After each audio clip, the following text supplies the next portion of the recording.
The leader sings, then the choir sings. That is called kirtan. Hare Krishna, Krishna Krishna, Hare Hare, Hare Rama, Hare Rama. No, you first you sing. Hare Hare. Now sing. Hare Krishna, Krishna Krishna, Hare Hare, Hare Rama, Hare Rama, Rama Rama, Hare Hare. Hare Krishna, Krishna Krishna, Hare Hare, Hare Rama, Hare Rama, Rama Rama, Hare Hare.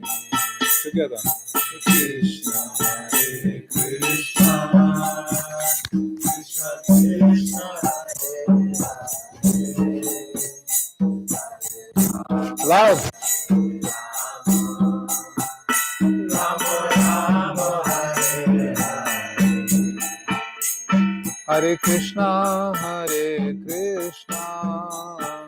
Krishna Krishna, Hare Hare, Hare Rama, Hare Rama, Rama Rama, Hare Hare. Hare Krishna, Krishna Krishna, Hare Hare, Hare Rama, Hare Rama, Rama Rama, Hare Hare. Hare Krishna, Krishna Krishna, Hare Hare, Hare Rama, Hare Rama, Rama Rama, Hare Hare. Listen that. Hare Krishna, loud, loud. Krishna, Hare Hare, Hare Rama, Hare Rama, Rama Rama, Hare Hare. Hare Krishna, Krishna Krishna, Hare Hare, Hare Rama, Hare Rama, Rama Rama, Hare Hare. Hare Krishna, Krishna Krishna, Hare Hare, Hare Rama, Hare Rama, Rama Hare Hare. Krishna, Hare Krishna, Krishna Hare Hare, Hare Rama, Hare Rama, Rama Rama, Hare Hare. Hare Krishna, Krishna Krishna, Hare Hare, Hare Rama,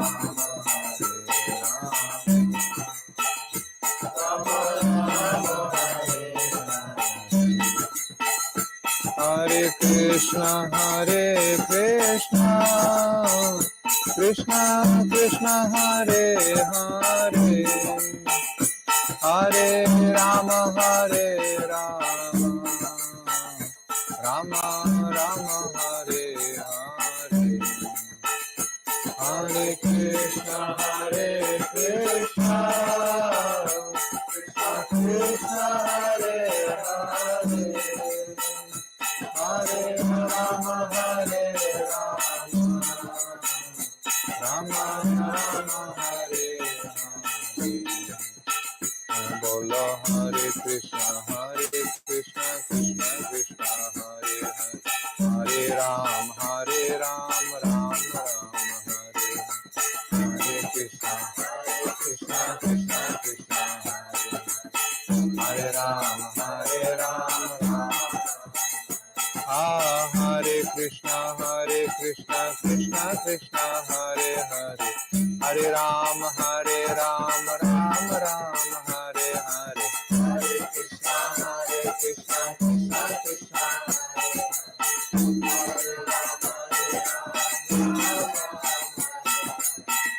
Krishna, Hare Krishna, Krishna Krishna, Hare Hare, Hare Ram, Ram Ram, Hare Hare, Hare Krishna, Krishna Krishna,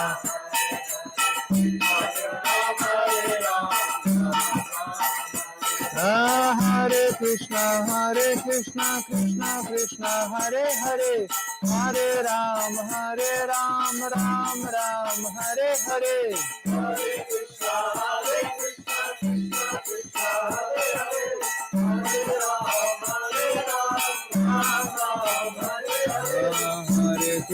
Hare Krishna, Krishna Krishna, Hare Hare, Hare Ram, Ram Hare Hare, Hare Krishna, Krishna Krishna, Hare Hare Ram, Ram Hare Krishna, Krishna Krishna, Hare Hare, Hare Ram, Ram Hare Hare, Hare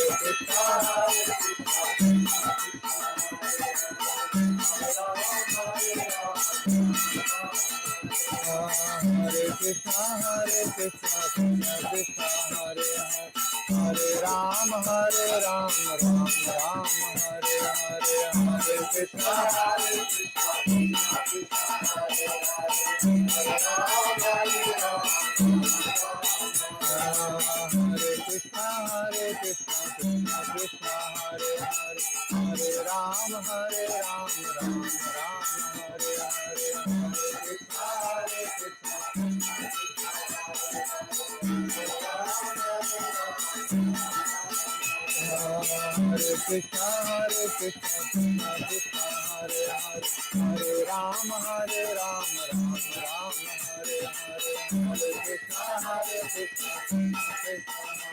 Krishna Hare Ram, Ram Hare Krishna, Krishna Krishna, Hare Hare, Hare Ram, Ram Hare Hare, Hare Krishna, Hare Krishna, Krishna Krishna, Hare Hare, Hare Ram, Ram Hare Hare, Hare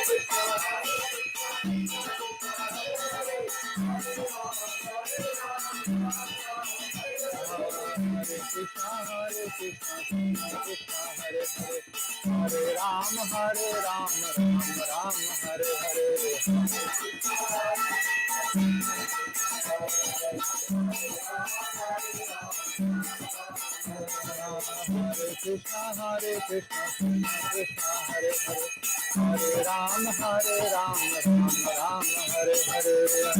Krishna,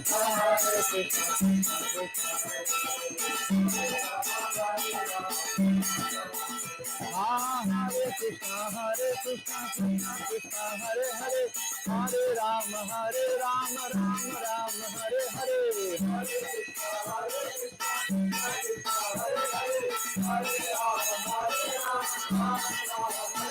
Hare Krishna, Hare Krishna, Krishna Krishna, Hare Hare, Hare Rama, Rama Rama, Hare Hare, Hare Krishna, Krishna Krishna, Hare Hare Rama, Hare Rama,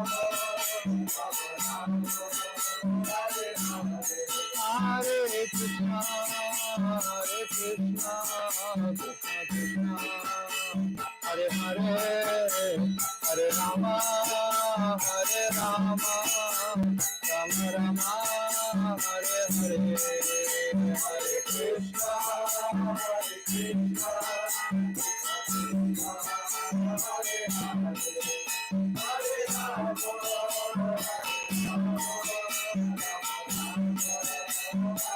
Rama, Jai Gora Hari Bol, Hari Bol, Hari Bol, Jai Gora Hari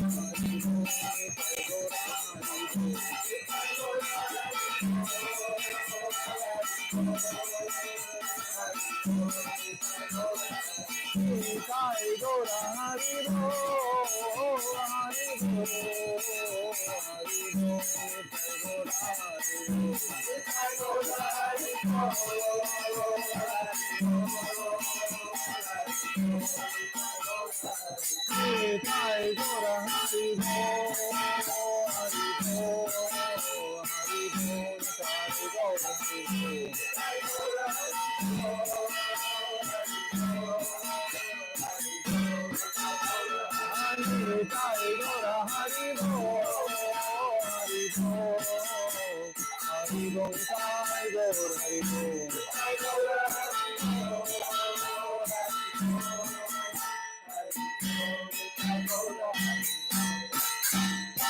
Nitai Gaur Premanande, Nitai Gaur Premanande, Nitai Gaur Premanande. Shri Harinam Sankirtana ki jai, Shri Gauranga Mahaprabhu ki jai, Rupanuga Gaudiya Guru Varga ki jai, Paramarajitam Guru Pad Padma ki jai, Gaur Premanande Hari Hari Om. So we're starting our class, discourse. Agyanatimirandasya Gyananjana Shalakaya Chakshurunmilitam Yena Tasmai Shri Gurave Namah Gurave Gaurachandraya Radhikaya Tadalaye Krishnaya Krishna Bhaktaya Tad Bhaktaya Namo Namah Vanchakalpatarubhyascha Kripa Sindhubhya Vacha. Hey, close this door. Patitanam Pavanebhyo Vaishnavebhyo Namo Namaha Anandalilamaya Vigrahaya Mabadivichave Sundaraya Tasmai Mahaprema Rasa Pradaya Chaitanya Chandraya Namo Namaste Nityananda Namastubhyam Premananda Pradayane Kalo Kalmashanashaya Jannavapataye Namaha Ajanulambita Bhujo Kanakavadato Sankirtana Ekapitaro Kamalaya Takshu Vishwambaro Dujavaro Jugadharma Palo Vande Jagat Priya Karo Karunavataram Kanaka Jala Dagatro Nila Shonab Janitro Mrigamadavara Balo Malati Kundamala Taralataru Navesho Nila Pitambaresho Smarani Britani Kunje Radhika Krishna Chandro Tavaivasmi Najivamitvaya Vina Iti Vigyaya Radhe Tvam Naimam Charanantike Shri Krishna Chaitanya Prabhu Nityananda Shri Advaita Gadatar Srivasadi Gaura Bhakta. All together. Hare Krishna, Krishna Krishna, Hare Hare, Hare Rama, Rama Rama. So again, a warm welcome for everyone. What's the name of your friend? Sophie. Sophie. Okay, good. I was thinking selfie, but Sophie. Sophie. That's why. Okay, Sophie. And this is Chrissy, right? And this is Stuart. And this is Alex. Okay, nice. And this is Ram Charan. Okay, my stary znajomy. Okay, so yeah, switch back to English. So my name is Bhaktivedanta Sadhu Maharaj. We have come from Vrindavan, India, a few days ago. And we want to tell you something about this process of Bhakti-yoga we're practicing. So you have heard about Hare Krishna Mahamantra and you were enthusiastically singing it right now. That's very, very amazing.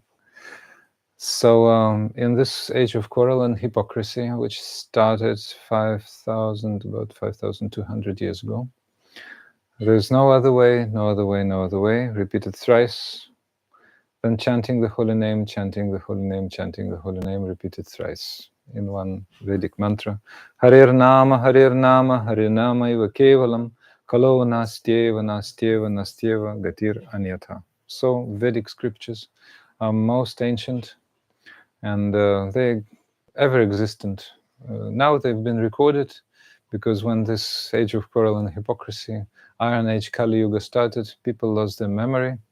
So the eternal truth had to be written because people were losing the piety, losing the memory.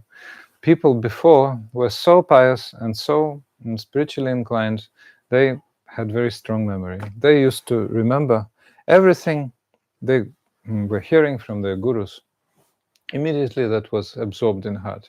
There was no need of books, therefore. But now people lost their memory. Manda sumanda mateo, manda bhagya hupadrata. They are lazy, first of all, even lazy to go shopping, better press the button. So shop comes to home like this. Sumanda mateo, devoid of all good fortune.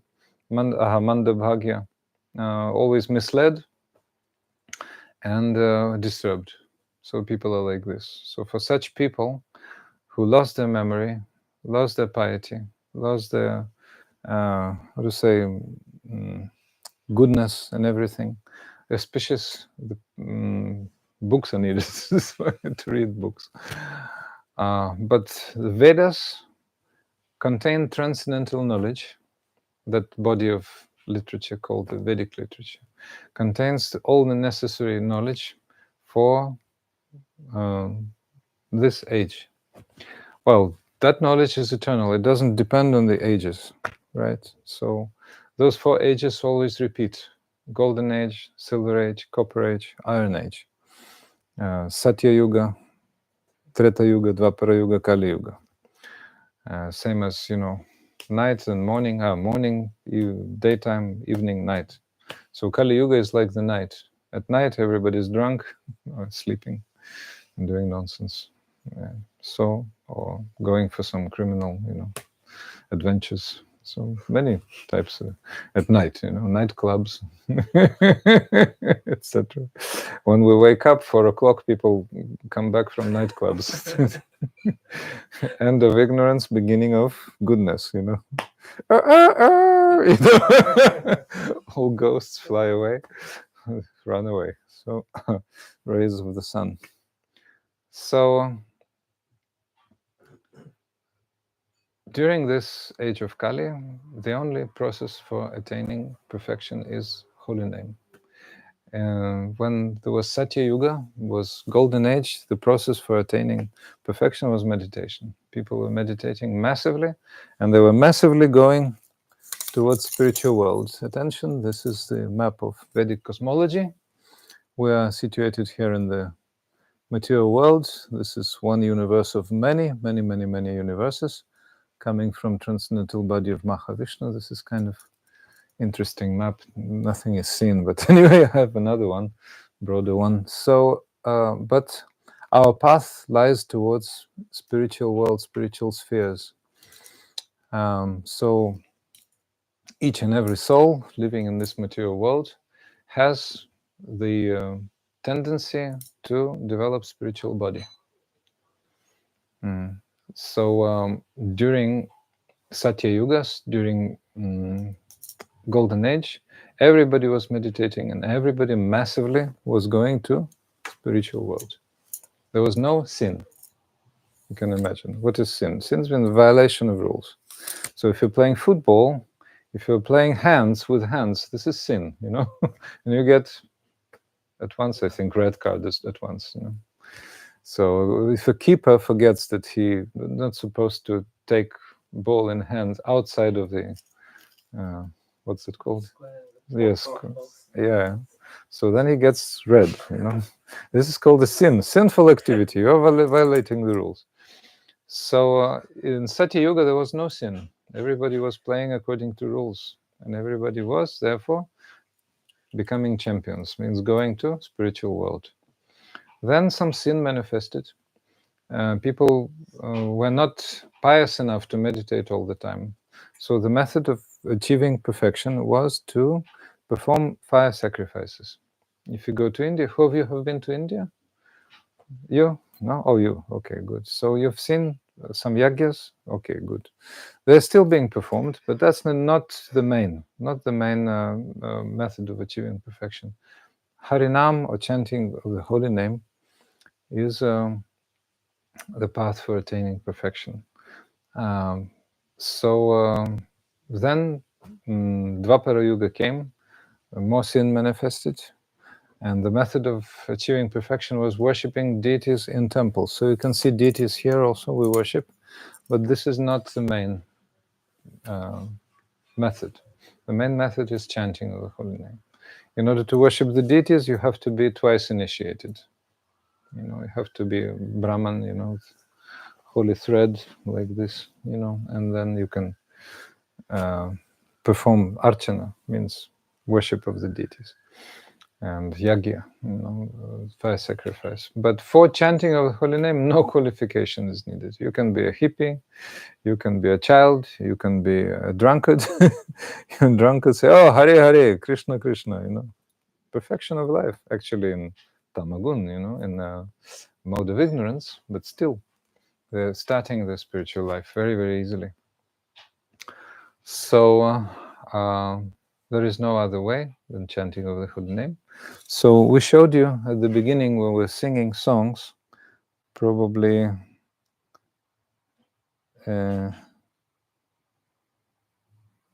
forgot the name, my God. Sophie. Didn't see, we'll show again. Yeah, so this is Sri Caitanya, or Lord Caitanya Mahaprabhu, he is called. Mahaprabhu, Maha means great and Prabhu means Lord. And Caitanya means living force.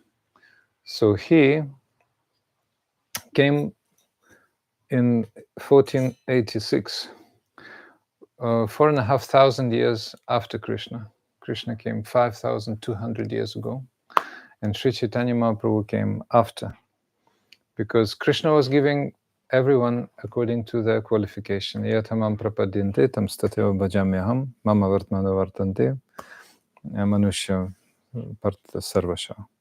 So everybody is going to me, but according to their capacity. So I give everyone according to their capacity. So like a salesman in the shop, you pay, 100 pounds, you get goods for 100 pounds. You pay 1 pound, for 1 pound you get.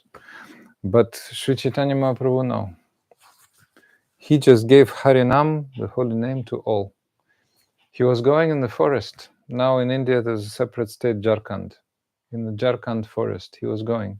In Jharkhand there are so many animals, nice trees, but also many animals. At that time there were so many tigers and lions. Normally they were eating rabbits and, smaller animals. But when Sri Chaitanya Mahaprabhu was going, all of them were coming out of forest and they were crying, shedding tears, and they were chanting. Mahaprabhu was saying, Krishna, Krishna kaho, say Krishna, say Krishna. And they were Krishna in their own language, elephants were trumpeting, and they were roaring, and they were embracing those animals they used to eat before, rabbits and little foxes and who else they eat, So shedding tears, the animals, how about the people? The people were just electrified, Mahaprabhu was embracing someone and they were like mad, they were obtaining prema, pure love, immediately at the spot. They were going to the villages and they were embracing the villages, people who were staying in the same village, and they were like electrified. At once they were getting that prema when Sri Chaitanya Mahaprabhu was coming. I mean, when he was here on the planet, that's how it was. So the waves of Sri Chaitanya Mahaprabhu are still present now.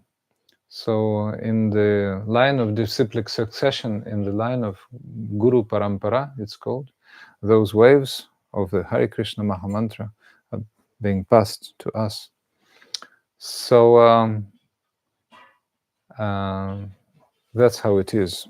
Bhakti-yoga is the only process which is really working in this age.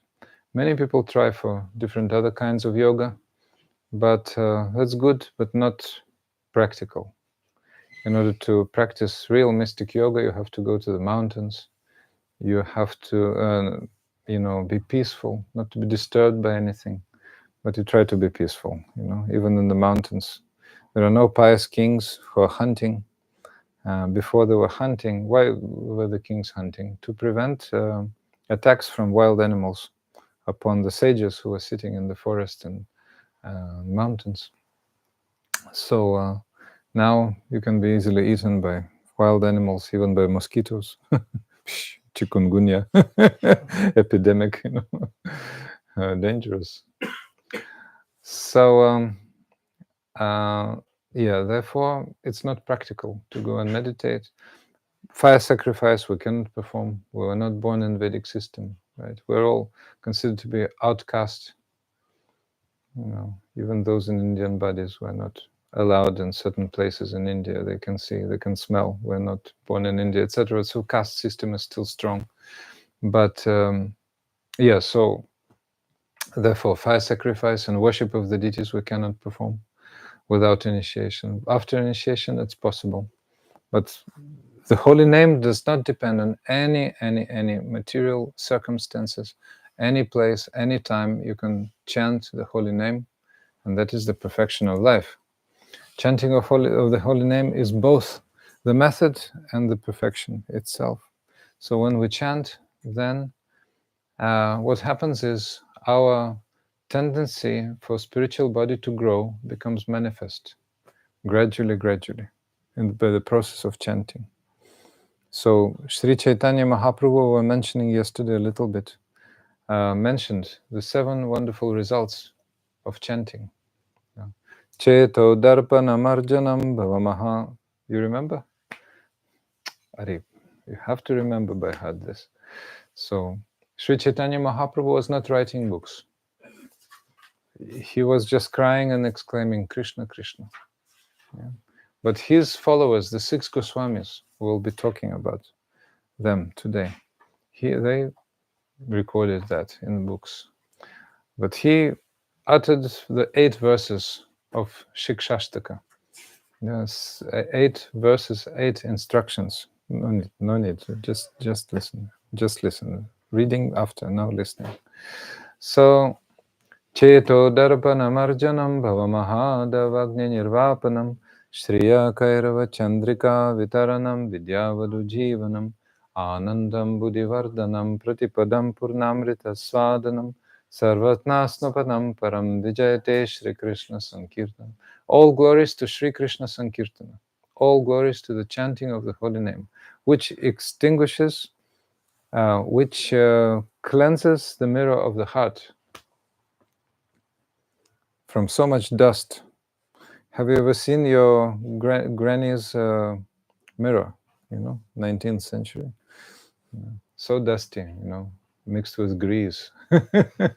So you need to have, a sponge with some, strong liquid for cleaning surfaces, and then you have to clean. So that's the process. We start from, you've chanted already today for 10 minutes. That's great achievement. The cleaning has started, really started.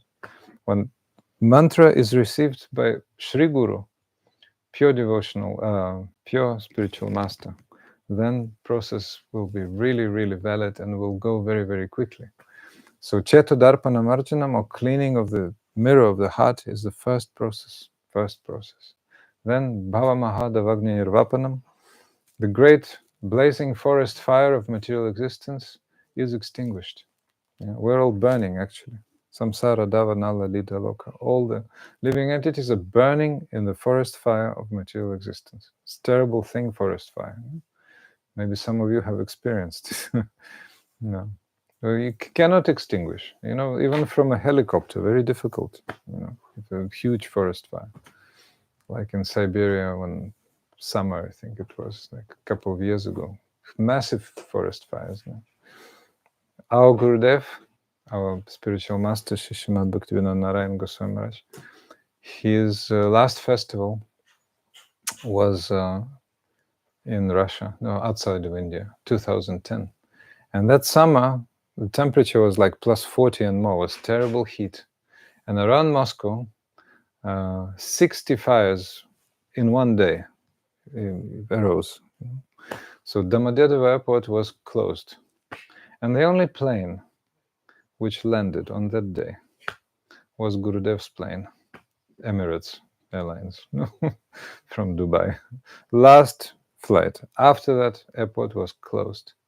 We met our Gurudev with a respirator, because smoke was everywhere. So he was the transcendental fireman. He came to extinguish the fire. He took rest in some place for one day, and then he came to the camp, which was maybe 60 kilometers away, And he said in his funny Indian English, but no smoking. No smoke. Because he came, we said, yes, Gurudev, you came, and no smoke, like this. It was very figurative. So, Bhava Vahana Buddhavakni Nirvapanam, the great blazing forest fire of material existence is being extinguished. Bhava Mahadavagni Nirvapanam. Shreya Kairava Chandraka Vitaranam, the great black or white lotus of good fortune of the living entities is blossoming now. Yeah. In what way?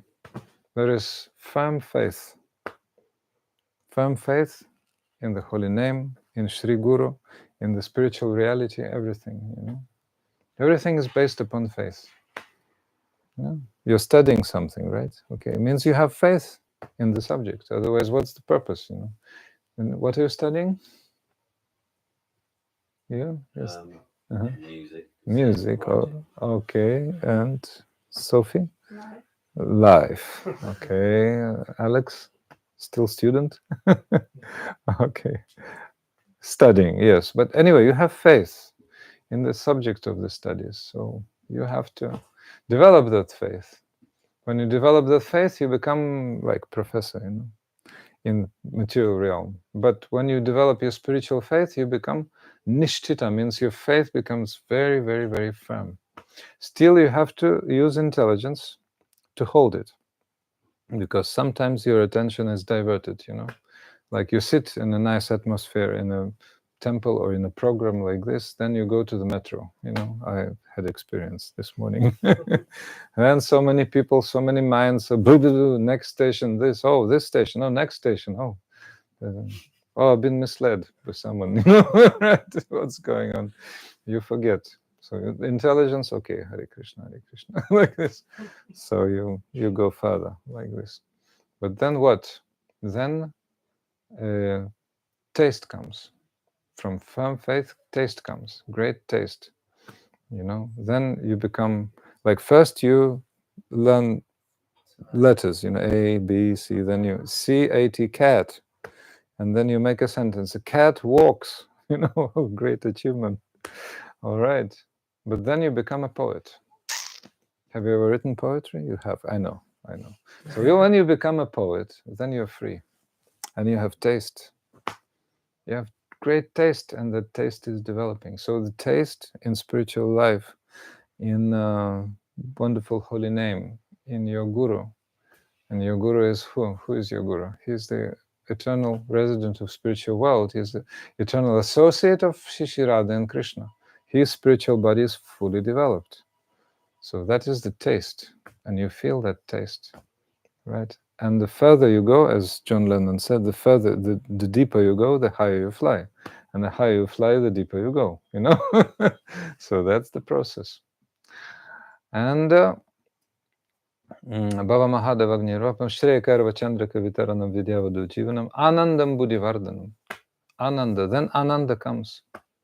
Ananda means pleasure, bliss. Anandam Buddhivardhanam. Then you're being showered by the waves of Ananda, of great pleasure, great bliss. Yeah. Now we're showered by waves of lust in this material world. Lust. Lust means what?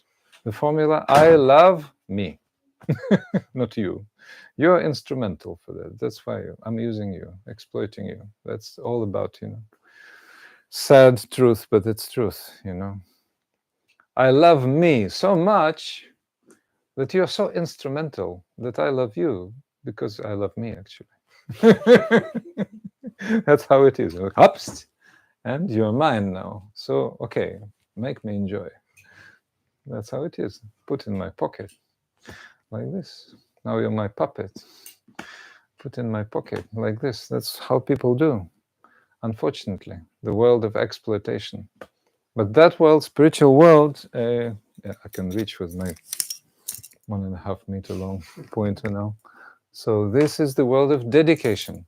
Dedication. This world is world of exploitation. Now, everybody wants to ride someone, and put someone in the pocket. Big fish wants to eat a small fish. That's how it works. It's very sad. But spiritual world, no. It's the world of dedication. Everybody serves the center, and the center is the Lord. he's called Krishna. Here he's Krishna. Here is called Rama. Here he's called Rama. Here he's called Narayana, the four-handed one. So many Vaikuntha planets. Vai means without, and Kuntha means sufferings, no sufferings. No birth, no old age, no disease. Birth, old age, disease. Birth, death, old age, disease. All these things, like in a circle. Even if you become a demigod with a lifespan of millions of years, according to earthly calculation, still death will come. But in spiritual world, no birth, no death, no old age, no disease. That is the eternal existence. So, Anandam Buddhi, welcome, Hare Krishna. Anandam Buddhi Vardhanam, Pratipadam Purnamrita Swadanam. So, in every step you take, you experience more and more and more nectar. That nectar becomes more and more saturated, more and more relishable. Yeah. So instead of waves of lust in this material world, you get total deluge of nectar, which showers upon you, and you completely covered with that. Anandam Buddhi Vardhanam, Pratipadam Purnamrita Swadanam. With each and every step, that nectar becomes more and more thorough. So, Sarvatma Snapanam. Yeah, so Pratipadam Purnamrita Swadam, already the level of bhava, level of transcendental emotion. At the level of transcendental emotion, your spiritual body becomes mature. Yeah, then all of a sudden you get what? Spurti means transcendental momentary vision of your Lord and your eternal service towards Him. That's on the level of bhav. And finally, level of prema, sarvatma snaparam. So your atma, your soul, is completely covered with nectar. That's what is brought by the holy name. See the fridge? Hare Krishna. 3, 4. Hare Krishna, Krishna Krishna, Hare Hare. Hare Rama, Rama Rama, Hare. What's the name of our new friend? Carlos. Okay. Mucho gusto, Carlos. Okay, so some bad contact there. Try to touch this. Touch for good contact. Okay, no? Okay, no? Okay, no, just make it red. Okay, no.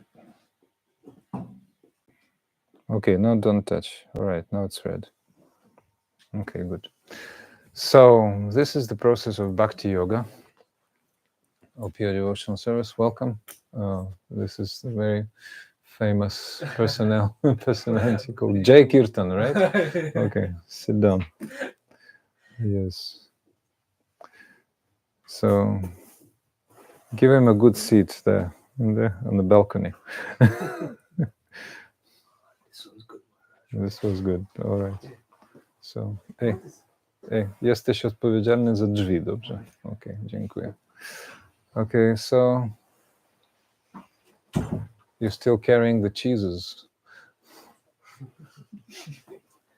Okay, good. Sit down. So, Sri Caitanya Mahaprabhu, as we were saying, was not writing any books, but he gave instructions to his pure devotees, very intimate devotees, Sri Rupa, Sanatana Goswami, Raghunath Das Goswami, Raghunath Bhatta, Gopal Bhatta, Jiva Goswami, 6 Goswamis of Vrindavan.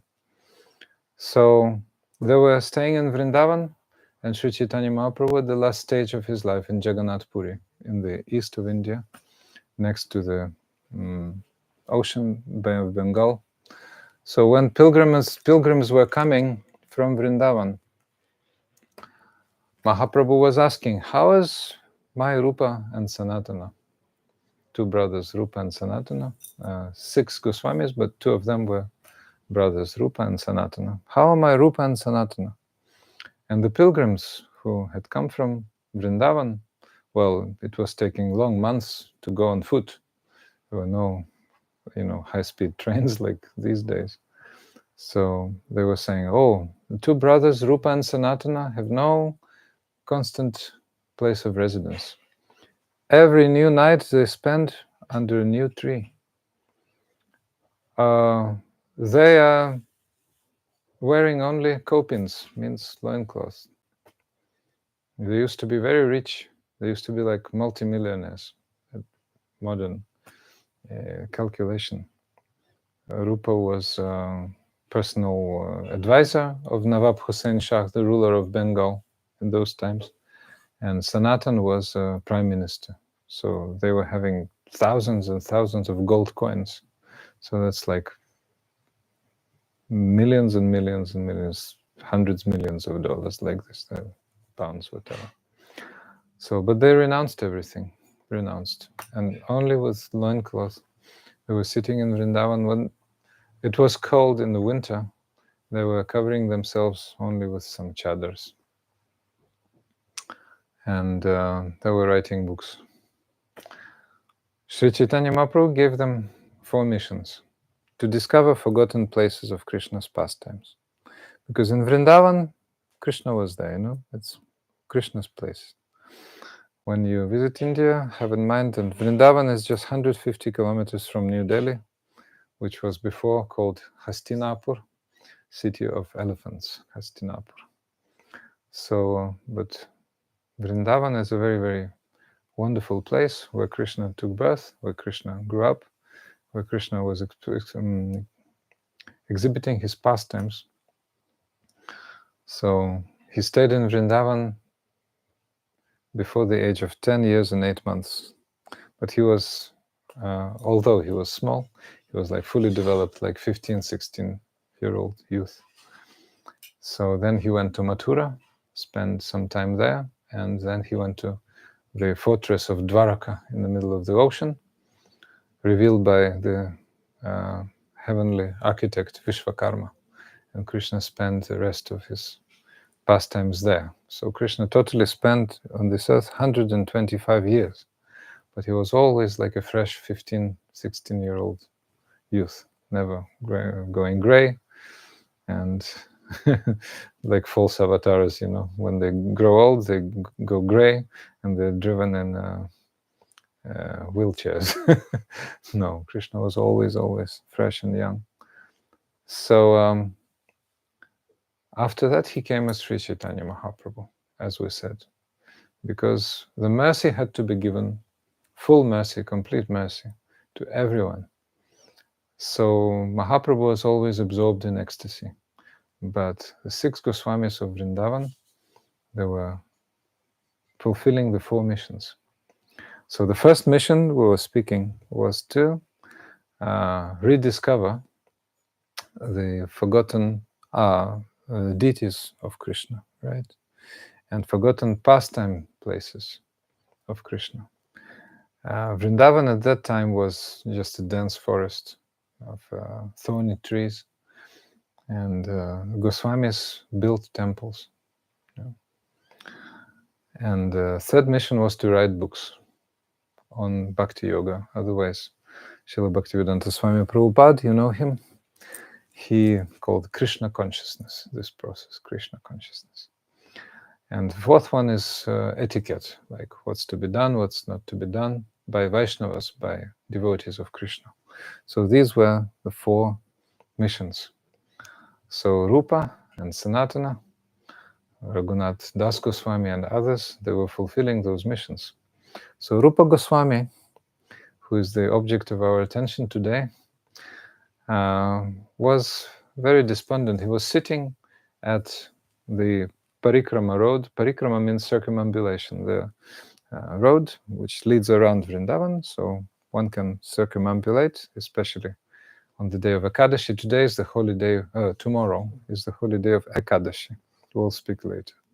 So many pilgrims circumambulate Vrindavan on that 11th day of the moon, where people fast from grains. That's tomorrow, have in mind. So you remind me about Ekadashi at the end, okay? I have to speak a little bit for them. So Srila Rupa Goswami was sitting at the Parikrama Marg, at the circumambulation path, and crying, "Oh, I cannot find the deity of Govinda." Because the deity of Govinda is the main deity of Vrindavan. Krishna playing the flute. Amazing, unforgettable face. Amazing, unforgettable face. Now the original deity of Govinda is in Jaipur, because Vrindavan was conquered by Muslims in 1670. Very cruel way. They destroyed temples, desecrated the shrines, killing so many Brahmanas, Vaishnavas. Terrible thing. Aurangzeb, that fanatical Muslim ruler. But the original Govinda, wonderful, wonderful face. But how Govinda was discovered? Krishna is known as Govinda. Go means, first of all, Goshta means the holy place. Then Go means Gopas and Gopis, means cowherd boys, cowherd girls, cowherd men, cowherd ladies. Krishna is a cowherd boy. He is the Almighty Lord. In different other abodes, he's situated in a four-handed form as Narayan. He's the king. Everybody's worshipping. Om Namo Narayanaya. This mantra. So with awe and reverence. He is Ram also. Ram, Ramachandra. Ramayana, epic narration. He is the king there also. Yeah. Very pious king, very just king, and very, very loving to his subjects. So, but as Krishna, he's just a cowherd boy playing the flute and attracting by that magic flute play. Then they cannot open the door, so you can, you can sit further on. Or you can take the balcony seat, most welcome. The balcony seat, it's over there. Yes, so those gentlemen, ladies and gentlemen who feel tired, there's balcony seat available. So, right. So, so he was just attracting everyone by his flute play. The flute play of Krishna is the initial Om sound. But there's a very, very special sound, Kling, which is fully representing flute play of Krishna. So then so many pastimes happened in Vrindavan. So therefore he is known as Govinda. Also Go means cows. Vrindavan is the planet of cows. Goloka Vrindavan is the highest planet of Krishna, you can see. Radha and Krishna there, and there are some cows. So Go is also cows. So Krishna is Govinda, means the protector of cows, the protector of Gopas and Gopis, residents of Vrindavan, his own Jata, his own clan, most welcome, Hare Krishna. So this gentleman can take a balcony seat over there, please. There's sofa, yes, we call it balcony seat, yes. So those who are late, you can have special facilities for encouragement. So,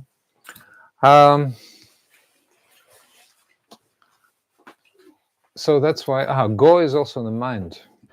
Govinda means one who supports and nourishes everyone's mind. Mesmerizes also with flute play. So that is Govinda. So that's why the deity of Govinda was absent. The deity of Govinda was absent. Rupa Goswami knew that the deity of Govinda is there in Vrindavan, but he could not find, so he was crying, sitting by Parikrama path and crying. And there was one very charming boy going down Parikrama path, blackish complexion boy. And he said, "Oh, Baba," Baba means father. "Baba, why are you crying?" "Oh, if you only knew, I cannot find the deity of Govinda." "Oh, I think I can help you. I noticed over there's a hillock called Gomatila. In that hillock, every day a cow comes on that hillock and passes milk. Milk automatically oozes from her udder at midday. So she, as if waters something with milk, and goes away. So I think that's the place where Govinda is situated under the earth, under the ground. So Rupa Goswami came there and saw, really, at midday, a cow came and milk automatically was oozing from her udder. So recently we visited Govinda and we saw that very place. So then Rupa Goswami said, okay, local residents, please take spades and dig, start digging. And they started digging, and they saw very wonderful deity. First the top of the head, then wonderful forehead, wonderful smile, what's being uncovered, uncovered, uncovered. So a deity is not a statue. The Lord is present everywhere, omnipresent, isn't it? You agree? So if he is present everywhere, why not in the deity? Question. Reasonable question. Certainly in the deity also, and the more so even. Because when we worship the personal form of the Lord, the deity is vigraha, it's called vigraha. Yes? Vi means special, and graha means manifestation. So the Lord is specially present in that vigraha, personal form, with hands, with legs, with eyes, with wonderful smile, all attractive. Now, Krishna is all attractive, that's his main feature. So that's why we worship deities. So Srila Rupa Goswami wanted to reveal Govinda's deity for the world, and he was very, very happy when he discovered Govinda.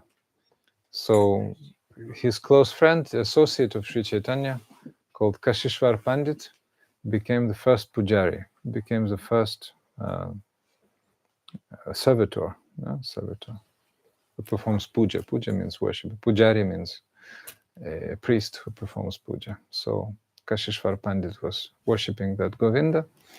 But then, as I said, Muslims came, destroyed the temple. It was huge temple, very tall. So Srila Rupa Goswami built that temple. After his departure, the temple was accomplished. 70 years, 70 years, the temple was built. And then Muslims destroyed, like 5 stories were removed. Only 2 stories left, like this. So the first mission was to discover the deities, discover the forgotten pastime places, to write books, and to introduce Vaishnava etiquette. That's what Srila Rupa Goswami was doing.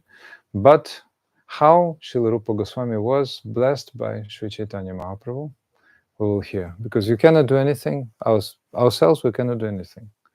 We have to be blessed by great, great souls, in order to give the message, in order to perform seva. The seva means service. We cannot do anything. So when we're given blessings, then everything is in order and we can progress. So Sri Rupa Goswami and Sanatana Goswami were fabulously rich, as we were saying before. Like the first of them, Rupa Goswami, was personal advisor of the ruler of Bengal, Nawab Hussain Shah, and Sri Sanatana Goswami was prime minister. So then Srila Rupa and Sanatana were visited by Mahaprabhu. Sri Chaitanya saw them first time in their village, Ramakeli. As he was going to Vrindavan, he stopped in Ramakeli, their village, and even their names were Muslim. Sakara Malik was Sanatana, and Dabir Kas was Srila Rupa Goswami. But Sri Chaitanya Mahaprabhu told them, oh, your name is Rupa, and your name is Sanatana. Rupa means form. So he's the form, the personification of all beauty. That's why she's naturally Sahajabi Rupe. Kavi Karnapur says Sahajabi Rupe. He was naturally very beautiful, and he was the repository of all beauty of Shrimati Radhika, being Rupa Manjari for senior devotees. So, and Sanatana means eternal. So eternal principle of bhakti, pure devotional service, eternal beauty also, many meanings. So Sri Chaitanya gave them these names, and then they left the government service. Sanatana Goswami left his government service. He refused to go to his service as prime minister.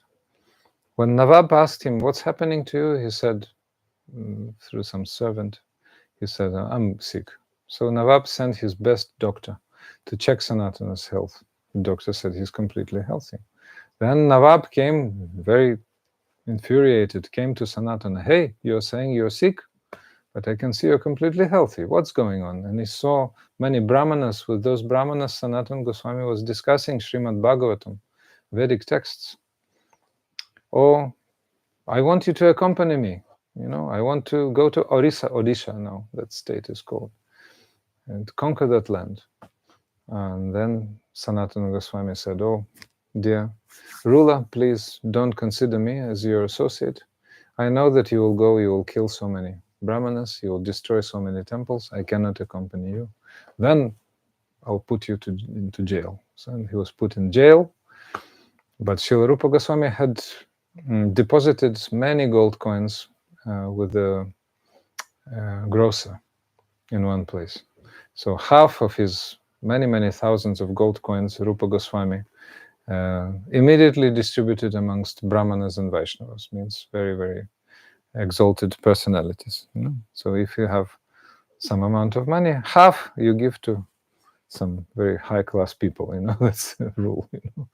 Good rule. And a quarter he gave to his family, and quarter deposited for some emergency. So emergency came. His brother was in jail. So he engaged that money to help his brother. So Sanatana said to the custodian, remember I helped you when I was prime minister. Oh, yes, I remember. I appreciate. So can you help me now? Here's the amount. Oh, that's the lifetime pension, even more, it's the fabulous, like a few million, I'll give you just a few million, not bad. So he said, yes. You tell Nawab I drowned, okay? I went to pass water and, my chains dragged me down the water, okay?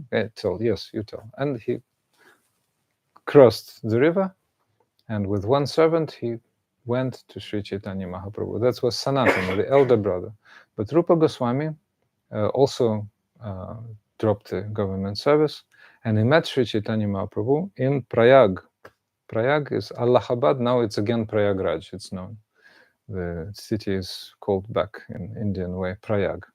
Prayag means confluence, where Ganga and Yamuna meet, two great rivers, and also the third river, Saraswati, coming from the underground.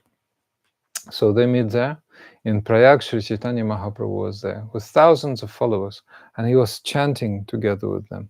Hare Krishna, Krishna Krishna, Hare Hare, Hare Rama, Rama Rama, Hare Hare.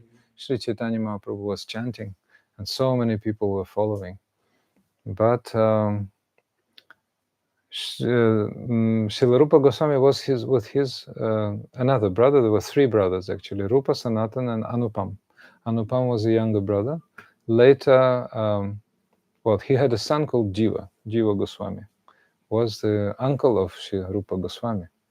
So they were together with Anupam, and Sri Chaitanya Mahaprabhu started speaking. For 10 days, he was speaking to them. And Mahaprabhu said, Dear Rupa, please listen to me. First, they approached Mahaprabhu with that Rupa Goswami first quoted that verse, Namo Mahavananyaya Krishna Prema Pradayate Krishnaya Krishna Chaitanya Namne Gauratvishe Nama. All glories to the Golden Lord, Sri Chaitanya Mahaprabhu, who is Mahavadanya, means most merciful. Krishna Prema, the bestower of Krishna Prema Pradayate. Namne Gauratvishe Nama. I offer my respectful obeisances. So then Mahaprabhu said, My dear Rupa, please listen to me. It's not possible to describe devotional service completely. Therefore, I'm just trying to give you a synopsis in the form of one drop. So, if I come from India, I cannot bring the whole Ganga, for example, or Yamuna. So I give you one drop like this. So by one drop, you can imagine, transcendental water. If you get some Mahaprasad. Today we'll give you some Mahaprasad from Indian temples. Today is a lucky day. Very powerful, really very powerful type of blessing you will get, all of you, today. So, my dear Rupa, please listen to me. Yeah, I'll give you one drop of the ocean of devotional service. So, I will describe some symptoms. So, there are many processes of religion in this world. But if you ask people, who is God, they say some abstract things. They say, that's spirit, that's absolute good, that's our Father, that's the light, many things. That's true. That's all true. We're not saying it's false. But you see, if you look at the map, that's the light. There's a spirit, these rays can be called, Shakti, spirit or energy. Right? But these are very abstract things.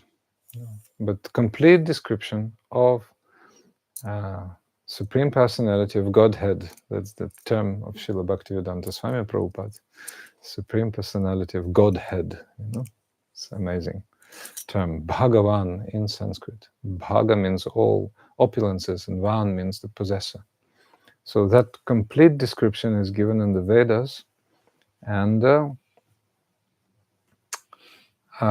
complete description is given by Sri Caitanya Mahaprabhu. So, yeah, I'll give you just one drop. As we are living entities in this material world, we are, moving towards establishing the eternal relationship with Him. We're eternally related with Him anyway, because we are particles of spirit. We're little jivas. Jivas means living entities. So our interest is to develop that relationship and to make it very, very, very feasible and very conscious. So that is called rasa. Rasa means mellow. Mellow means saturated, deep taste. So how that taste is working, Sri Caitanya Mahaprabhu described, Srila Rupa Goswami, he described. Listen, O Rupa, in this universe there are limitless living entities, 8,400,000 species, living entities. And they are wandering throughout the universe, wandering. Sometimes they think, oh, I'm a king. Sometimes they think I'm a demigod. There are many demigods, 14 planetary systems given there. This is one universe amongst many, many, many trillions of universes floating in space like little bubbles. Actually, they are drops of perspiration of Lord Mahavishnu from his transcendental body. Drops of perspiration comes. That's one universe. Our universe, one of many. So within the universe, 8,400,000 species. There are elementary species, microbes, also species. A stone, also species. Yeah, so many insects, so many birds, so many aquatics, so many mammals, humans, and finally demigods of a very high caliber. They're very, very wise, but they are on higher planets in this material world. And they're wandering within this universe, but they're all living entities, or jiva. Jiva means alive, having life. So living entities are considered to be like particles of spirit, otherwise sparks emanated from the fire. So when there's a huge fire, then that fire can produce sparks. Unlimited living entities are emanating eternally from that huge fire. Some of them are there in the spiritual world. They are completely blissful, and they don't even know that material world exists, where living entities suffer. And in Vaikuntha world, so they come from Lord Balaram, Krishna's first expansion. Then from Mahasankarshan, another expansion of Krishna, another type of jivas residing in Vaikuntha, in those planets where there are no suffering, come. And the third ones, When the Supreme Lord has a desire to create, at certain point, he wants to create material world. So he manifests, therefore, as Mahavishnu. Here he's a bit dim. I don't know why. In this map he's a bit covered by something. So from his pores, those universes come. And from his glance, the jivas, the living entities, who are therefore driven into the material energy, they come. So we come from that energy which is called tatastha, or the marginal energy. So spiritual energy, Chit Shakti, is ruling spiritual kingdom. Maya Shakti, or illusory energy, is ruling material kingdom. And the Jiva Shakti, or the energy of the living entity, is marginal. So we are the impregnating agent, therefore. When he casts his glance, we're given to, how to say, thrown into the material energy. What's it called? Pradhana. And then everything starts developing. So we become covered by illusory energy in the form of the three modes of nature. Yeah, those of you who have started reading Bhagavad Gita, anyone? A little bit. So three modes of nature, three gunas, you must have heard of. There are three modes in this material world: goodness, passion, and ignorance. So whatever we see in this material world are covered by these three modes. Yeah? So goodness brings you light, brings you health, brings you enlightenment, brings you cognizance, brings you knowledge, brings you happiness. Yeah. Sattvic people, those people who are in goodness, are altruistic. They care about everyone else. They want to do charity. They want to help the poor. They want to help those who need help, like this. So they work for others very often. And the passionate people are making business, very much attached to the opposite sex, very much attached to personal happiness, like this. And they like very spicy foods, too salty, too pungent, too spicy, too much everything. That is passion. And ignorance. There's a saying, ignorance is bliss. You forget everything. When you're asleep, you forget everything. When you're in deep sleep, you wake up and your alarm clock goes, and who am I? Where am I? You say, am I here? Oh, England? No. Vrindavan? No. Where am I? It's day, night. Why is it dark? Must be night. No, it's 5 o'clock. 5 o'clock. Morning? No, evening. Oh my God. So that is ignorance. It comes back from ignorance. But ignorance is forgetfulness about your identity.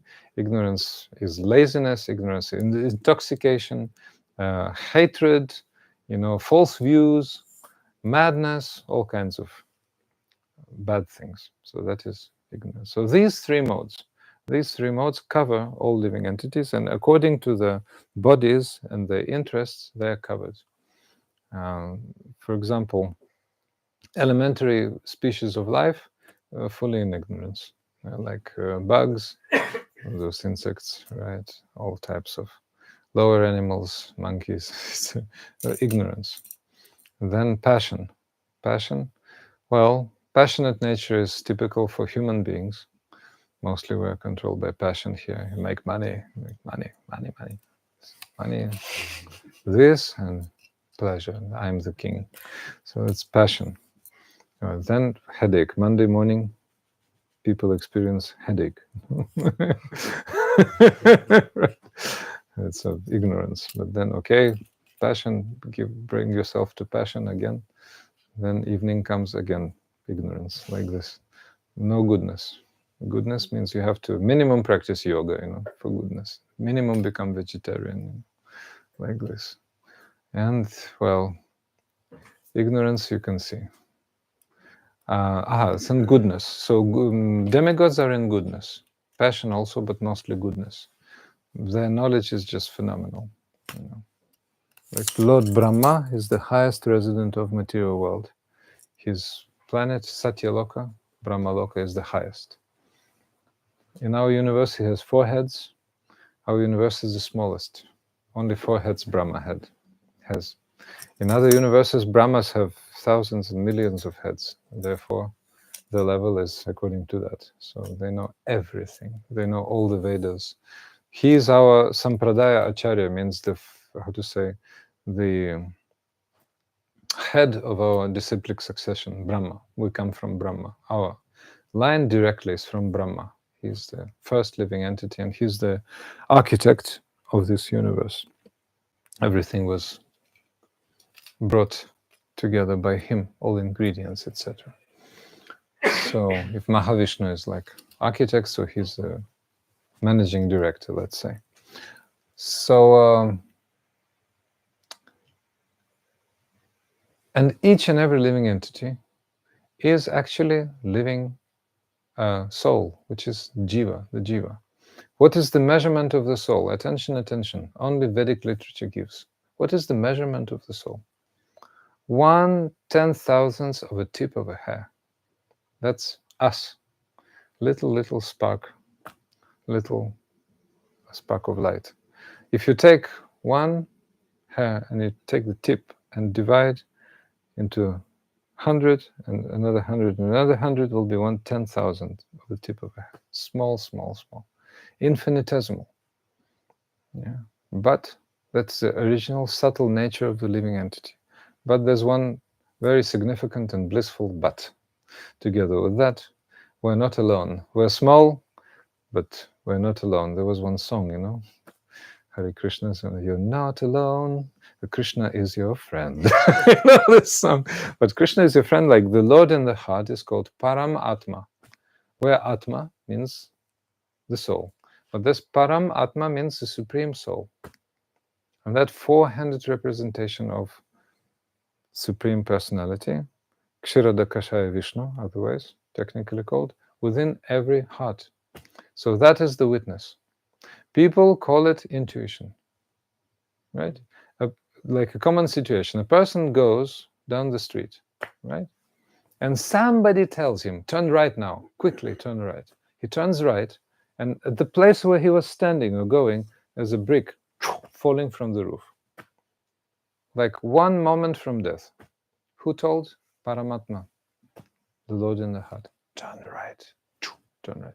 So Paramatma saves us from those situations, also helps us achieving our goals. Depends on what our goal is, you know. For example, you're now students, you want to have a diploma, you know. So the Lord tells you, the Lord in heart tells you how to achieve that situation, to have a diploma. Maybe you go take rest, you know, don't study all night. Then you fresh head, still you know whatever you know, you know. No need to. I was a student also. When you study all night, it's hellish, you know. In the morning, your head is made of, you know, cotton wool. you cannot, you know, 2 words. You know, 3rd word, you fall asleep. So better go. Paramatma tells you, oh, go, my son, go to sleep. You know, go, you sleep. You're fresh, and you go first. And I was doing my exams like this. Go first and get. You say A, B, C, D, yeah, so you get A. In the Soviet system was 1, 2, 3, 4, 5. 5, okay, you get 5. Yeah, so that's Paramatma. And depends on your desire, you know. Paramatma Super Soul tells the thief, look, that balcony is not closed. Pay attention, you know. The thief, oh, this night I have to visit. So Paramatma helps. A dog wants to find a bone. I say, hey dog, there's a wonderful bone there, you know, around the corner. You go and see. The dog goes like this. So that is called intuition. Certainly the artistic people, scientific people, they make their discoveries, they make their great masterpieces by the activities of Paramatma, Super Soul. How do you distinguish between the mind and the Paramatma that visits? Okay, so Paramatma tells you what is really within your interests. Like a hot sunny day, difficult to imagine now, but anyway, you want ice cream. You want ice cream. And you can think that, oh, my soul wants ice cream. My soul. Actually, not your soul, your senses. But since we're identifying us with the senses as ourselves and with the mind, then the mind says, the senses give impetus, thirsty. Okay, water. Or, okay, very hot. Okay, ice cream. Since senses know what ice cream is, so they give signal to the mind. Ice cream. Which ice? Strawberry. Okay, the mind is strawberry, and the deluded person is saying that, oh, my soul wants a strawberry ice cream, but actually that's the mind. But the super soul is giving completely different direction. Especially since you're on the spiritual path, it's very proper for you to consider that on each path, like each step you take, is guided by Paramatma. But since you have Guru, that's a special case, That's a question from a disciple. And since you're a disciple, you have Guru. So Guru takes the place of Paramatma in your heart. That's another very interesting topic, how it happens. But in the beginning, like a common person can see that he can be guided from within the heart, in most important events of his life, like most important choices one can make by dint of Paramatma, by the activities of Paramatma, super soul, like especially if one is interested in something spiritual, then Paramatma is leading directly. Like at that point, a person starts looking towards Paramatma, super soul. So I want to find the Lord, who is like those spiritual people. You're more or less spiritual, right? Like at least you're not. Spirituality is not an empty sound for you. At least, let's say. Okay, so you're looking for some light, some goodness, some purity like this. So Paramatma then is leading towards those things. That's not your mind. Your mind wants material because mind is the boss of the senses. There are 10 senses, 5 working senses, and 5 knowledge acquiring senses. Working senses are, hands, legs, voice, anus, and genitals. So and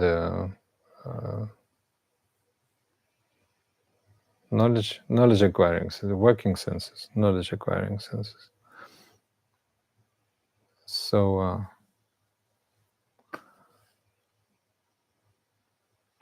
Panchakarmendriya, Panchagyanendriya. Anyway, so the mind is number 11. Mind is number 11. So he's the chief of those 10.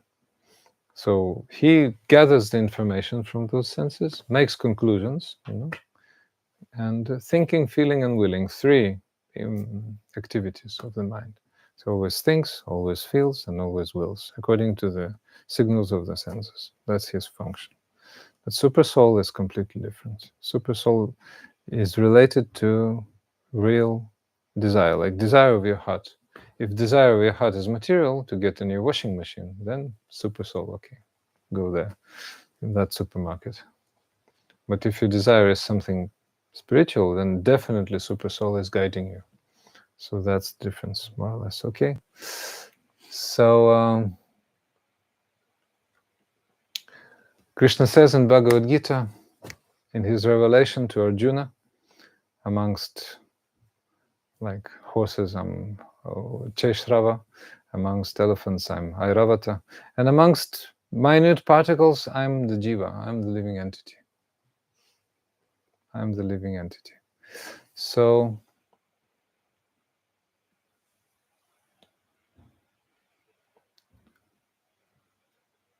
the limited living entities can be divided into 2 divisions, those who can move and those who cannot move.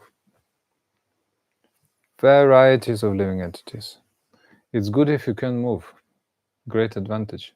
If you cannot move, like the tree, well, can move, but very limitedly, bound to the roots. It's a very, very pitiable condition. This consciousness is very primitive. Stones, different living entities, not moving. But moving living entities, they can achieve a lot. But mostly the consciousness is very shrunken. But amongst them, human beings, it's a great, great step forward. We're mentioning the demigods.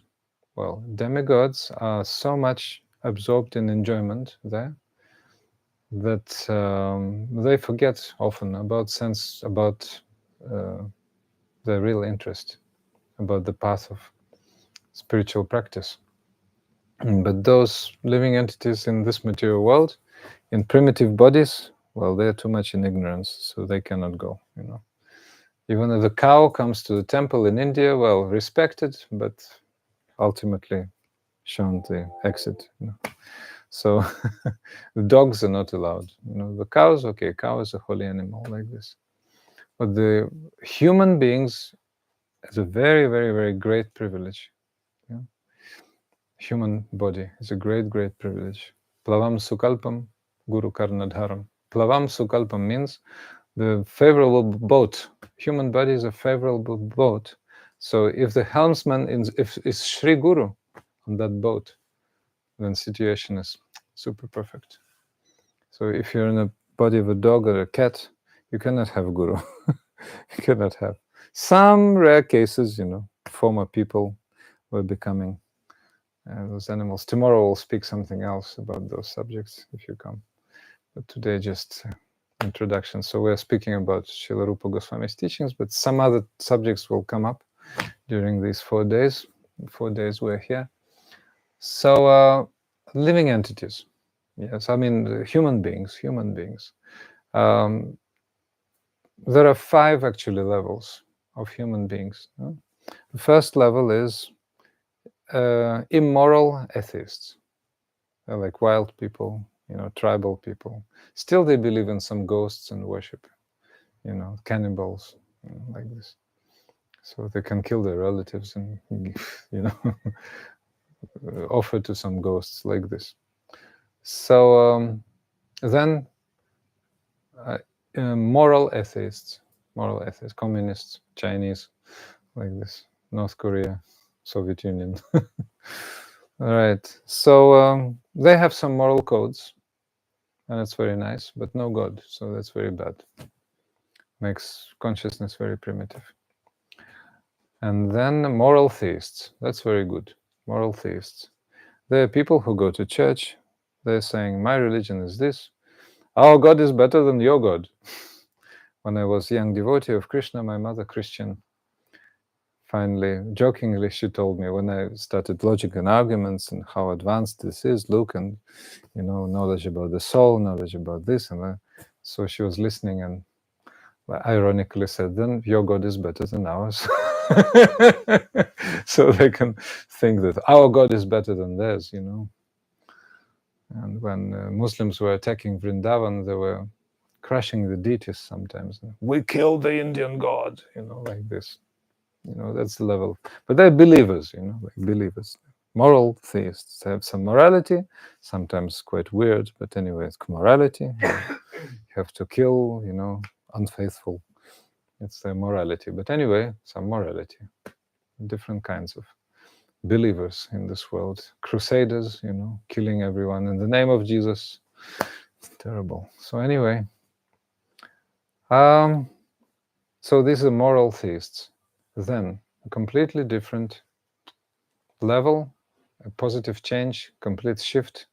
Sadhana bhaktas, or devotees who are consciously going towards the Lord in the process of bhakti.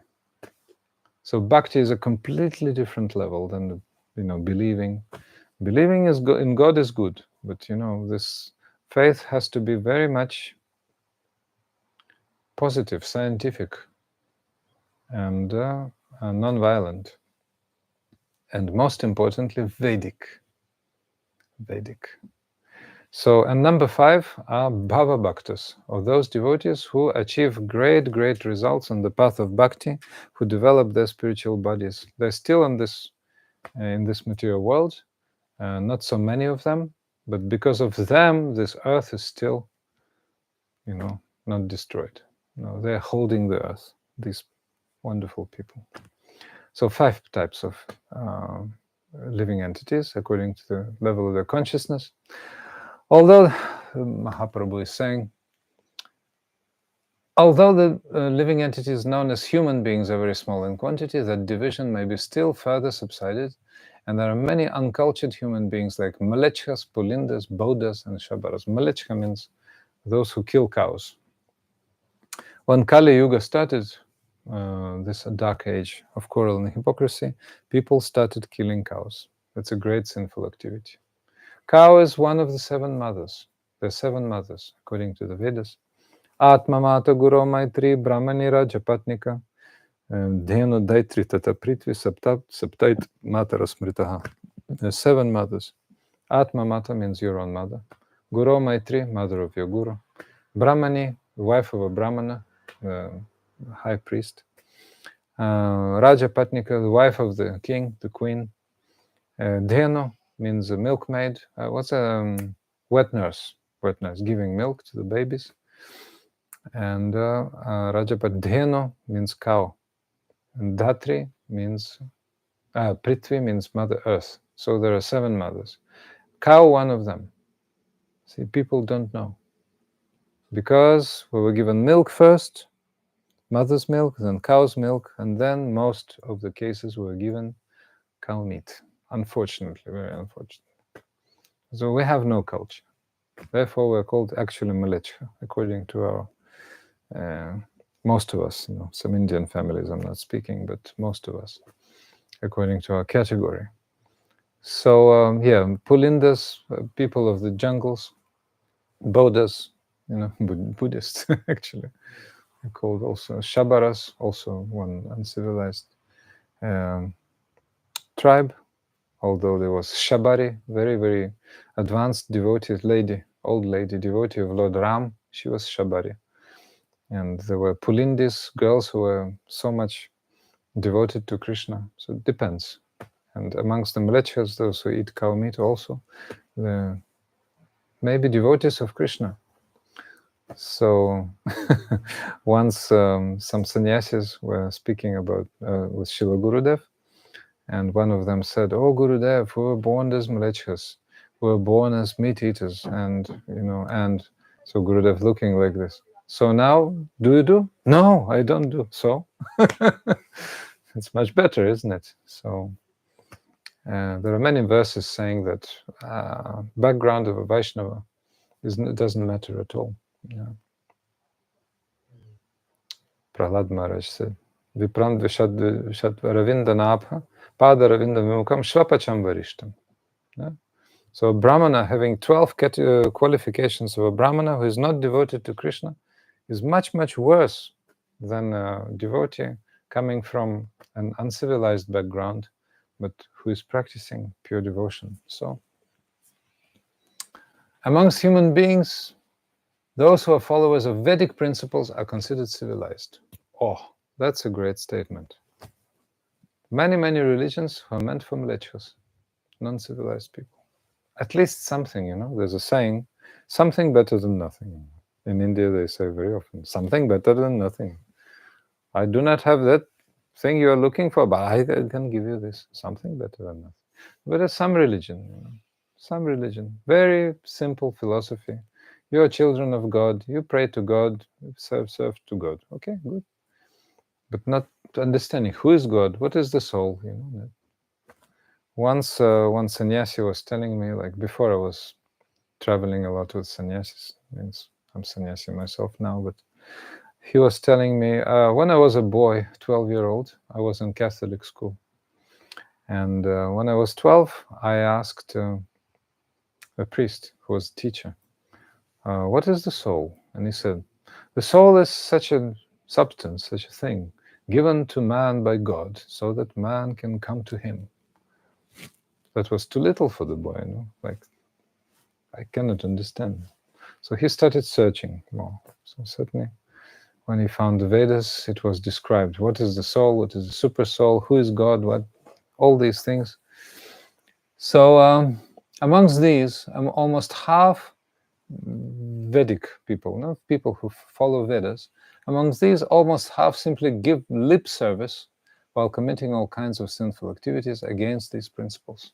So people can, in India, can worship Shiva, Durga, Ganesh, all those demigods, and they can have some non-vegetarian restaurants or some meat exporting ventures they can have.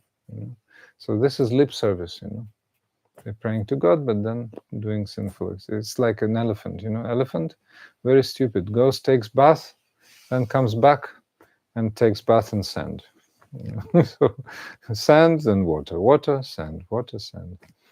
You go live your mundane life, then on Sunday you go to church and you confess your sins. Then again you go and sin. Again confess your sins. So this is like, what's the purpose, What's the meaning? There's no meaning, actually. So this is so-called religion, but anyway, something better than nothing. Akama sarva kamava, moksha kama udaradhi, tivrena bhakti yogina, ejjetam purusham param. In Bhagavatam, there's one verse, you have material desires, you don't have material desires, or you desire liberation, still pray to Krishna, still serve Krishna. So many people come to the original deity of Govinda in Jaipur. We saw, Pujapat Madhusudan Maharaj is going there for 5 days again, these days, for house programs. But for Mangalarati, like 5 o'clock in the morning, so many people come for Govinda. Oh my God, all kinds of people, but such devotion. Oh my God. They're all spiritual, but many materialists, actually. Materialist, but such devotion. But their desires, maybe material. Oh, my daughter is, oh, my son is this, oh, my business is this, like this. But anyway, they're devotional. So, akama sarva kama. Maybe you have all material desires, still pray to Krishna. That's the Vedic injunction in Bhagavad. Still, then you'll get purified. If you're sincere, you'll get purified. And now we desire so many things. But pure devotion means freedom from all desires, all desires, all desires. Nadanam najanam nasundarim kavitam vajagadishakamaya mama janmani janmanishvari bhavatad bhaktirahai tukitvayi. Sri Caitanya Mahaprabhu said, I don't want, oh my Lord, I don't want any desire for any dhanam, any riches, any janam, any followers, any beautiful ladies described in mundane poetry. The only desire is to render service to you, life after life. I don't want liberation even. I don't mind. Being born as a worm, but in the house of your devotee. Like this. So they don't, that's why the Lord accepts their mood and gives them actually very, very good conditions. Being a worm in the house of a devotee, a mouse in the house of a devotee, very good condition. Always can get Mahaprasad. Mahaprasad means the remnants. So when it's very interesting, it became very interesting, really, then good cereals stop till tomorrow. Right? So at this point, we've spoken already almost 2 hours. Ekadashi, yes. So we're inviting you for tomorrow, but tomorrow is a special day, Ekadashi. Thank you for reminding. Ekadashi is the 11th day of the moon, so tomorrow is the 11th day of the moon. Please don't take grains tomorrow if you can, because on Ekadashi days, all varieties of sins of all human beings are, present in the grains of all kinds, like bread, rice, cereals of all types, peas, beans, like this. Please abstain from those things tomorrow, right? And dedicate that to Krishna. That is called Ekadashi. Ekadashi. So we have 11, we have Panchakarmendriya, Panchagyanendriya, 5 knowledge-acquiring senses, and 5 working senses. And we have the mind. So if we want to subdue all those, then we have to practice Ekadashi. And the Ekadashi is meant for remembering Krishna that day, remembering Krishna. So tomorrow we'll have longer kirtan, also online. If you could come tomorrow at 6, very good, because we start at 6. Broadcast is 6:30. Oh yeah, in the Sankirtan we can. What time? 2 o'clock, okay? 2 o'clock. 2 to 3:30. Yeah, we can go. You can join us, not online but physically, right? And I was very, very happy to meet you. Actually, I was a bit tired today because there was very intense program in Hastings, 2 days and 2 programs a day, and then train journey this morning. So anyway, so tomorrow the show will go on. Tomorrow we'll speak more. Shri Gauranga Mahaprabhu ki jai, Srila Rupa Goswami Pada ki jai, Shri Harinama Mahamantra ki jai, Paramarajitam Guru Pad Padma ki jai, Nitai Gaur Premanande Hari Hari Bo. Okay, so there are questions online. We have one question online. If somebody has any questions, then please welcome. But first, Asim Prabhu is asking, can you explain a bit about Rupa Goswami's Radha Govinda Thakurji? Please, Dandavats. Oh yeah, I explained a little bit. I don't know if that was enough. If you wrote before I explained, I didn't see your remark. But okay, Govindaji is the presiding deity of Vrindavan. I will summarize what I've spoken. Maybe Asim came later. So, presiding deity of Vrindavan. Yeah. Govinda is that smiling Krishna. If you see his smile, you'll never return home. If you hear his flute play, you'll never return home. And his eyes. You can never forget Govinda's eyes. So Srila Rupa Goswami wrote a verse about that. And Srila Bhaktivinoda wrote a paraphrase. Bandhu Sangha, that song. Bandhu Sangha. We'll sing it now at the end. Instead of Arati. You're doing Arati? No. No? Okay, so instead of Arati, we'll sing the song at the end. So just to give some introduction into the song. So Srila Rupa Goswami is saying, Bhaktivinoda Thakur retelling, oh friend, if you desire to maintain attachment to your society, friendship and love, to your relatives, to your business, to your things, don't go to Mathura. Don't go. Mathura is the area where Vrindavan is situated. But if you've come to Mathura, don't go to Vrindavan, 15 kilometers. Don't go. But if you happen to come to, if you're so unfortunate, you've come to Vrindavan, don't go to Keshigat. That's the bank of Yamuna, where Krishna killed Keshi demon. Don't go there. But if you've come there, don't go to the temple of Govinda. Don't go to Govinda. Because in Govindaji temple, there's a wonderful youth standing in Tribhanga Lalit posture. Tribhanga Lalit means curved in 3 places. Here, here, and here. And pressing the flute to his eyes. To his lips. Sadhu Maharaj, welcome to England again. Haribo. So my English language is better and better every day. I can feel. Can you feel? Okay, good.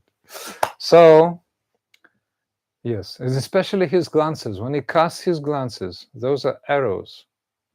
You know, the arrow has this point.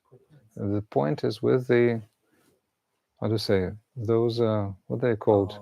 Yes. So you cannot extract. When that arrow pierces your heart, it's forever. So when you get his glance, sidelong glance, that's an arrow piercing your heart, and you will never return home. Yes. So Srila Gurudev was inspiring us. You get a one-way ticket to Vrindavan. And Gurudev was speaking, like encouraging us. Oh, you can forget about your money, passport, and everything. So one stupid devotee threw out her passport and money into Yamuna and came to Gurudev. Gurudev said, stupid, what have you done? This is imitation. I was speaking about the mood. One-way ticket means you never return. Like this. You may return, like, okay, if you're sannyasi, you have to preach.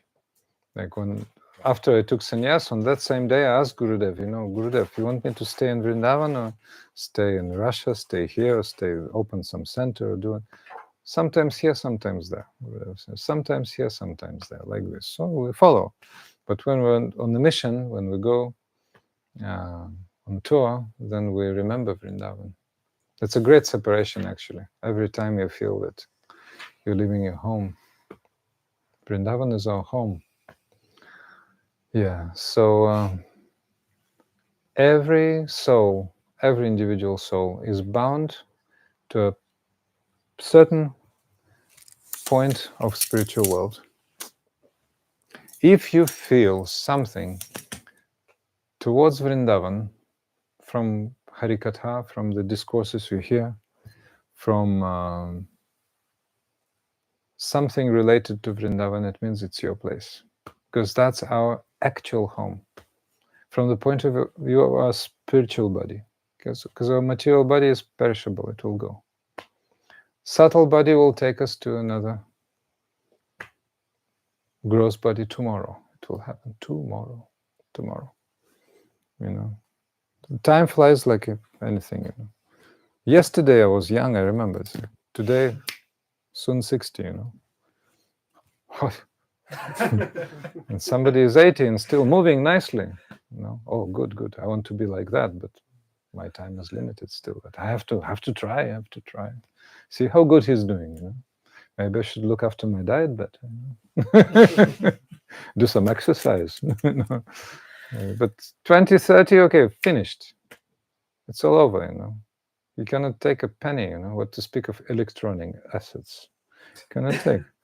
Maybe internet will collapse tomorrow. Who knows?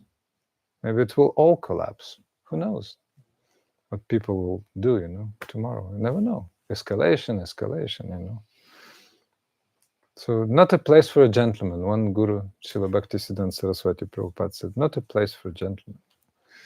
So in this country, you have big conception about what a gentleman is supposed to do, a lady and gentleman. So if it's not a place worthy of a gentleman immediately leaves. So that's okay. So that's about Govinda. And any more questions for now? Okay, Navinaji. Oh, Navina, Nayana. Okay, camera. Okay, this is Nayan Haribol. Okay. Yes. About being blessed, empowered, So Srila Rupa Goswami, yes. There's a famous thing that a blind man can see the stars, a lame man can walk, recite poetry, these things. So without this, just based on your karma, if you have good karma, we're talking about in terms of the 5 levels of consciousness, the communists and so on and so forth. If you have good consciousness, what's the most you can achieve without that, just on your own merit? Good karma is sometimes helpful.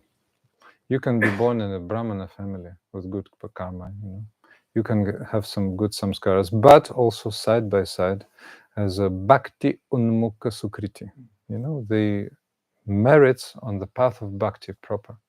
So karma is one thing and bhakti is another thing. Actually, they're not related, but good karma can be helpful.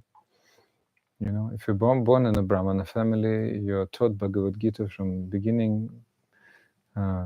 Anyway, it's bhakti already, but like if you're rich, for example, you have good karma. But if you're rich, then you should not go and look for a job, so much energy. People die because of that, It's bad karma, They're bound to be poor or unhappy. But if you're rich, then you can spend more time for spiritual practice. You can purchase more books. You can travel to India. You can, it can be helpful. So, but we're not concerned about that. Good karma, bad karma. If we happen to have good karma, it's good, but it can be an impediment also. You're too rich, means too attached. And depends very much on your intention of your heart. There are some rich devotees who chant 64 rounds every day. Who are millionaires.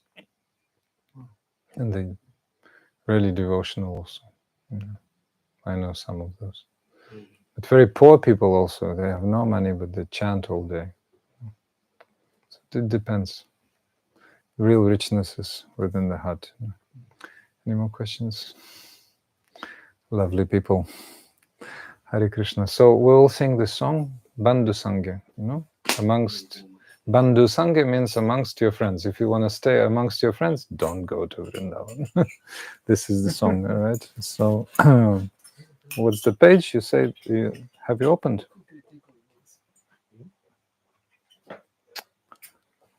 Bandhu Sangha. Yeah, there you have all of them. Book. Do you want to see the book? No. I got my phone. You have it? Bandhu Sangha, okay. Okay, ready? Musicians? Bandhu Sangha. Have you found Bandhu Sangha? I don't know what page. I told him to tell you the page. 124. 124. Mm-hmm. But if you have one of the purple kind of newer ones, it's a different page. Who's got that? There's only one. Your one is a different one. Oh, one, Bandhu two, four. Sangha. 1, 2, No, that's different. In this Oh, it's book. different again, but it's the purple one. No. I meant this one. Look, you can see it in the front. It's different. Okay, everybody has that? Yep. Bandhu Sanghe Jaditava Ranga Parihas. Bandhu Sanghe Jaditava Ranga Parihas. Bandhu Sanghe Jaditava Ranga Parihas. Bandhu Sanghe Jaditava Ranga Parihas. Take Abhilas, Take Abhilas, Take Abhilas, Take Abhilas. Bandhu Sanghe Jaditava Ranga Parihas. Bandhu Sanghe Jaditava Ranga Parihas. Tabe mora katha rako Jaya nako Madhuraya keshi tirtha Ghate rasakas. Tabe mora katha rako Jaya nako Madhuraya keshi tirtha Ghate rasakas. Bandhu Sanghe Jaditava Ranga Parihas. Bandhu Sanghe Jaditava Ranga Parihas. Govinda Vigraha Dhori Tathaya Achena Hari Nayane Bankhima Drishti Mukhe Mandahas. Govinda Vigraha Dhori Tathaya Achena Hari Nayane Bankhima Drishti Mukhe Bandahas. Kibatri Bangamatham Varna Samujvalashyam. Kibatri Matham Varna Samujvalashyam. Navakishalaya Shobhashri Ange Prakash. Navakishalaya Shobhashri Ange Prakash. Bandhu Sanghe Jaditava Ranga Parihas. Bandhu Sanghe Jaditava Ranga Parihas. Adharivam Shititar Anarthena Muladham Shikichura Keo Bhai Korana Vishwas. Adharivam Shititar Anarthena Muladham Shikichura Keo Bhai Korana Vishwas. Bandhu Sanghe Jaditava Ranga Parihas. Bandhu Sanghe Jaditava Ranga Parihas. Take Abhilas, Take Abhilas,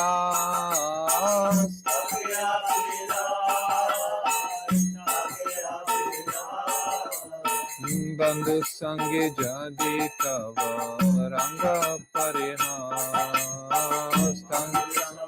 jadi tava ranga parihas se murti nayane here keho nahi ghare phire samsari grihira jego hoya sarvanash se murti nayane here keho nahi ghare phire samsari grihita jego hoya sarvanash tamar mane baratras tamar mane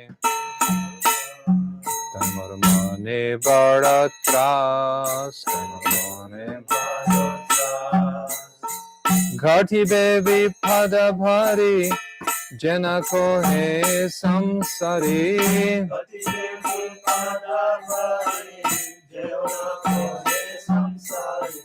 Madurai केशी तीर्थ घाटे रसकाश मधुराय केशी तीर्थ घाटे रसकाश बंधु संगे जादी तव रंग परिहास बंधु संगे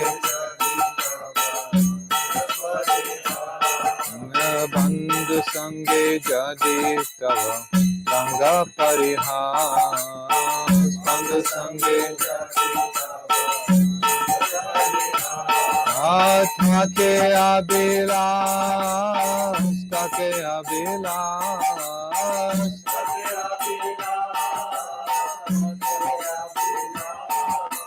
बंधु संगे जादी तव रंग परिहास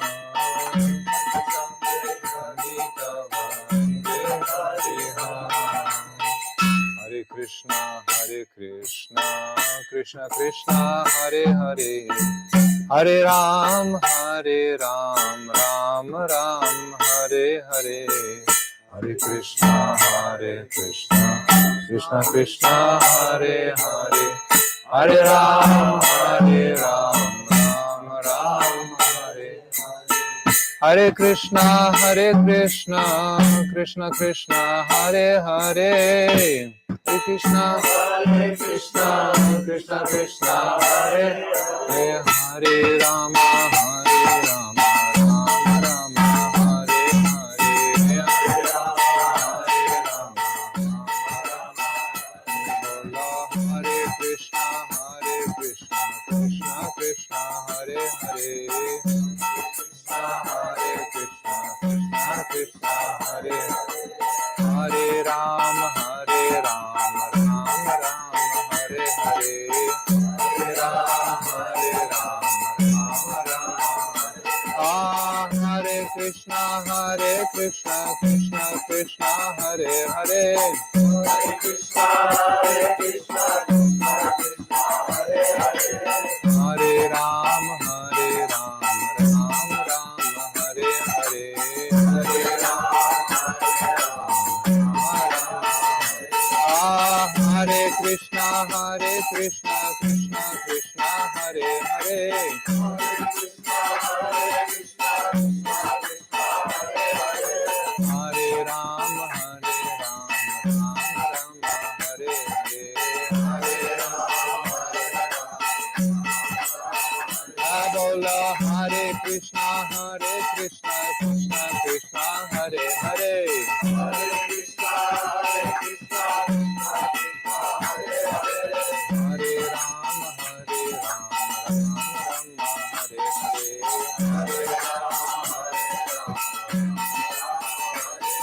Ram Hare Hare, Hare Krishna, Krishna Krishna, Hare Hare, Hare Krishna,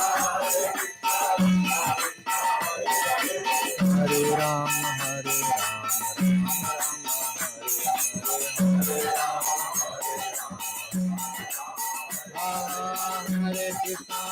Krishna, Krishna Hare Hare, Hare Krishna, Hare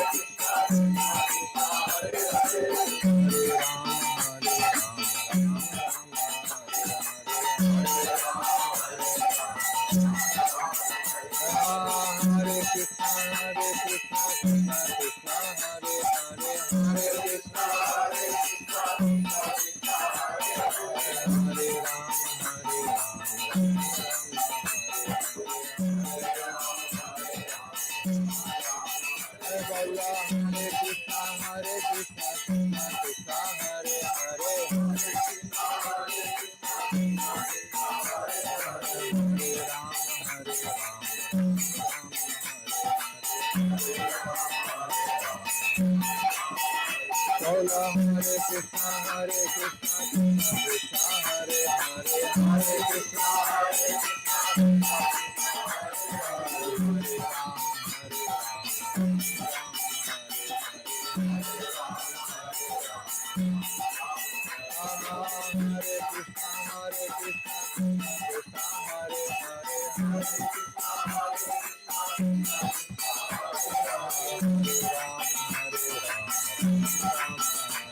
Nitai Gaur Premanande, Nitai Gaur Premanande, Nitai Gaur Premanande, Hari Hari Bo. Shri Gauranga Mahaprabhu ki jai, Srila Rupa Goswami Pad ki jai, Shri Rupanuga Gaudiya Guru Varga ki jai, Paramaraditam Guru Pad Padma ki jai, Nitai Gaur Premanande. Any more questions? So we can discuss everything in informal atmosphere when the cameras are off. At Prasadam, thank you, lovely people. Wish to see you tomorrow. Definitely, please stay for the feast. And let the holy names of Krishna be always with you. They are a remedy, they are our shelter, they are our refuge, everything. So, Nitai Gaur Premanande. Thank you so much. Bhakti-yoga Sadhu Maharaj ki jai.